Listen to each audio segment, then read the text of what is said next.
Chapter 4. So this chapter, just like all the other ones, begins with an excerpt from Dr. Chen's notes.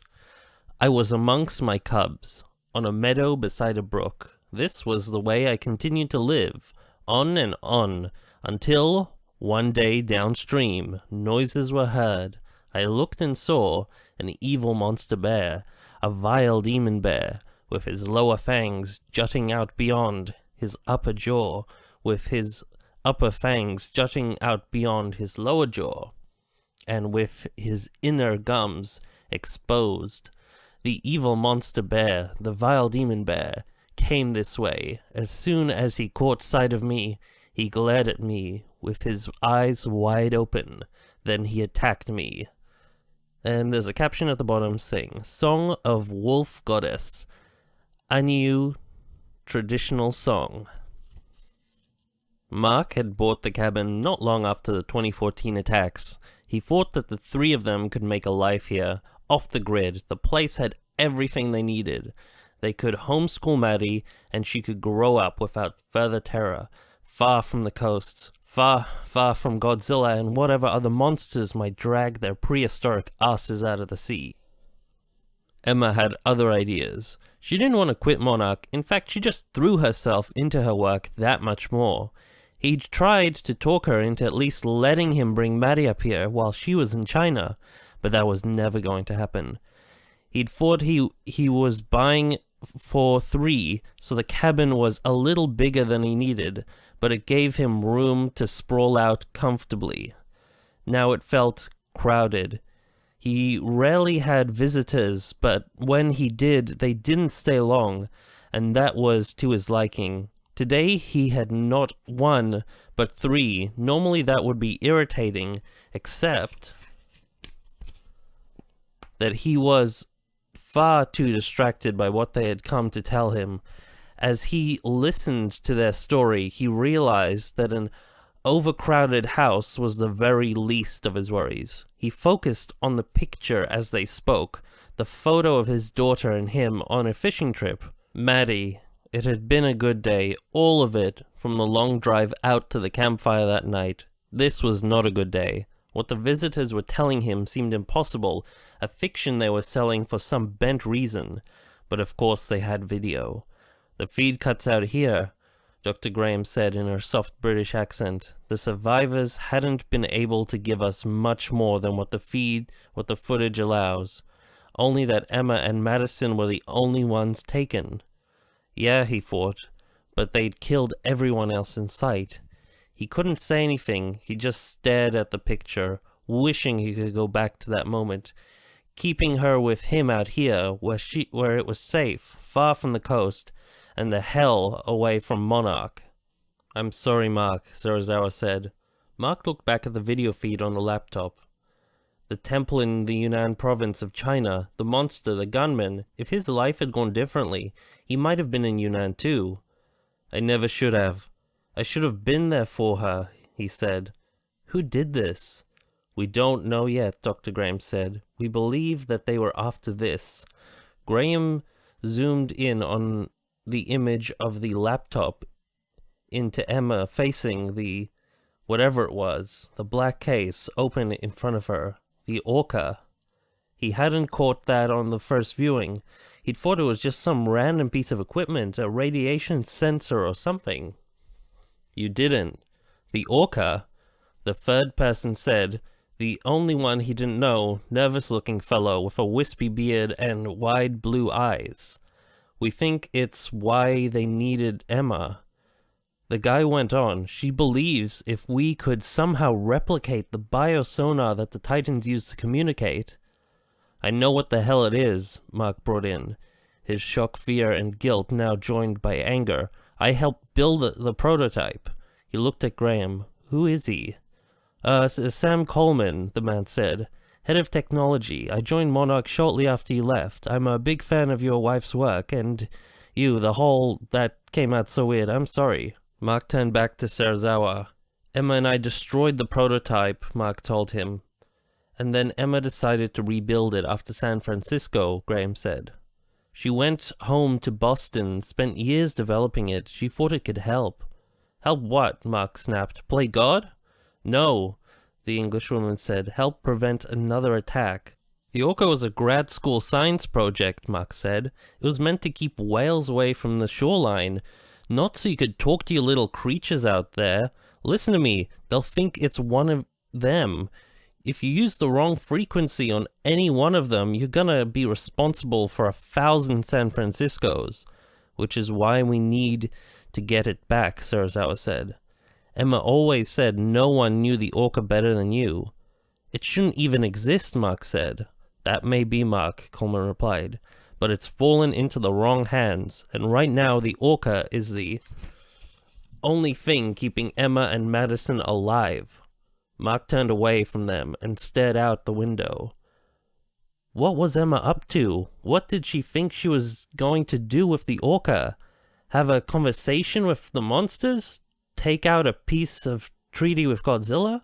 But the question now wasn't what her plans had been, was it? It was what her captors meant to do.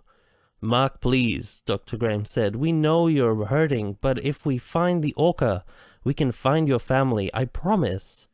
Mark looked around his little cabin. He could think of a dozen reasons why he didn't want anything to do with Monarch ever again.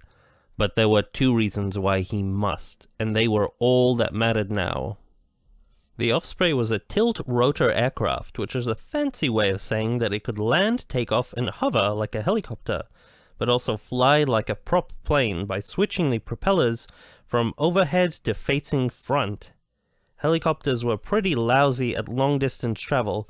They got terrible gas mileage, but they were great at coming and going from tight places. The Osprey was a solution to that problem.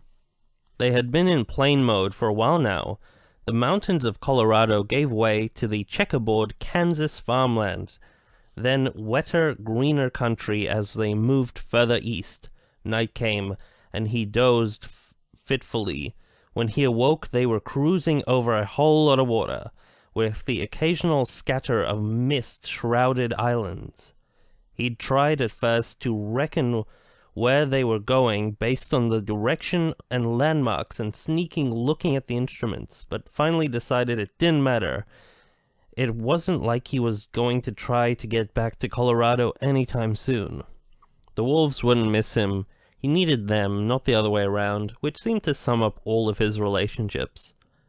It was not a smooth ride. The craft bumped and bucked through an agitated sky.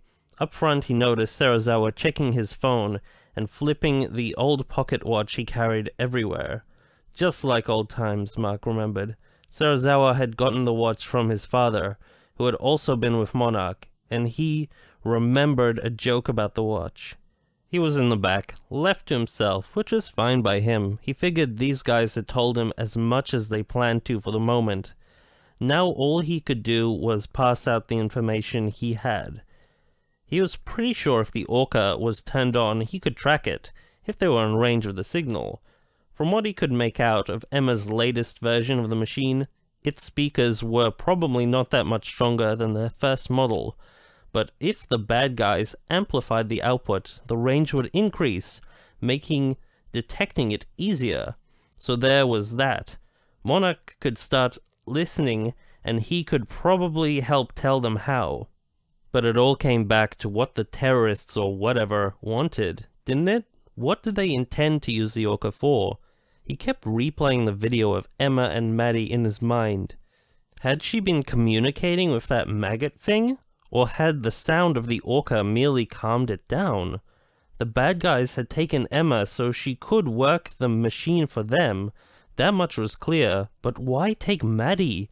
Once he detached a father's wishful thinking from the question, that was just obvious. They wanted Maddie in case Emma was brave. What if Emma wouldn't show them how to work it, even if they threatened her life? Anyone who knew his ex or anything about her would know she wouldn't cooperate with terrorists, even if her own life was at stake. No, they needed Maddie to motivate Emma. Maybe a threat would be enough. Maybe they would have to hurt her before Emma gave in. Hurt his little girl? No, scratch that. It was worse. Madison wasn't a little girl anymore. She was a strong, hard-headed, smart young woman. She would push back against the bad guys. They would push her until she stopped. He couldn't bear the thought, and yet his mind kept coming back to it. It was like a roadblock in his brain that kept him from progressing. He saw Graham get up and head his way. She settled into the seat next to him. "How are you holding up?" she asked softly. He just stared at her. He didn't want to make conversation right now. He didn't want company. "You could yell at us more if it will make you feel any better," she said. He smiled a little. He had liked Vivanie back in the day. He knew that whatever else was going on, she was worried about Emma and Maddie too. "It's good to see you, Vivanie," he said. He found that he meant it. She was an effortlessly comforting person. Her lips turned up a generous, sympathetic smile. "I know you were a good friend to Emma, and after the divorce..." "When's the last time you spoke to Emma?" she asked. "About 3 years ago, after San Francisco. We went back home to Boston, tried to put the pieces back together. Emma dealt with it by doubling down on saving the world, and I started drinking. I can't tell you how much I hated myself for letting Maddie see me that way." Vivanie didn't remark on that, but her gaze brimmed with sympathy. Mark noticed Coleman approaching too. Opening up to Vivanie was one thing, but he had no intention of airing out his heart around a stranger. And there came Serizawa too. Was everyone going to come back? You mind if we cut in here?" Coleman asked. Mark shrugged. "It's just, you're gonna want to see this," Coleman explained. Coleman plopped down across from him and handed him a tablet. Emma's research on the Orca, blueprints, 3D models of what must be monster vocal cords, sonic snapshots, audiographs, sequence builders. She'd been busy. This thing was a long way from the little science project, but at its most basic, it was pretty much what he remembered, except for some of the audio profiles. These got pretty weird. Emma combined the bioacoustics of different titans to create the Orca's signal, Coleman said, a sort of baseline frequency that all creatures respond to, attracting them, repelling them, even at times calming them down. It's pretty remarkable, actually.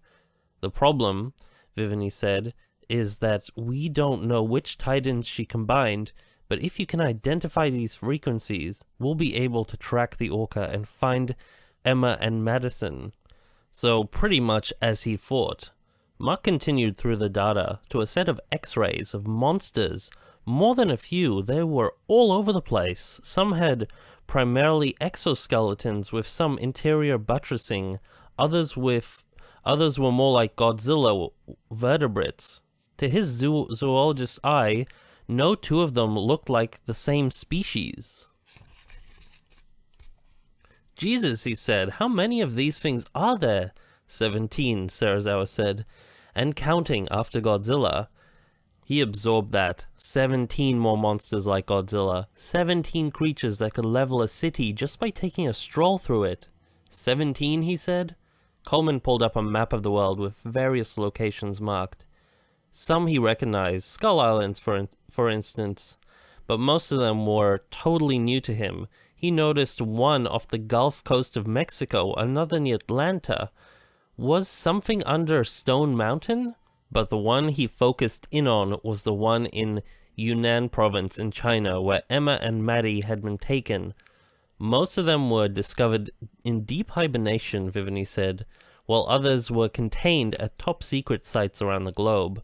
Cambodia, Mexico, Skull Island, we've even found one in Wyoming. They're everywhere.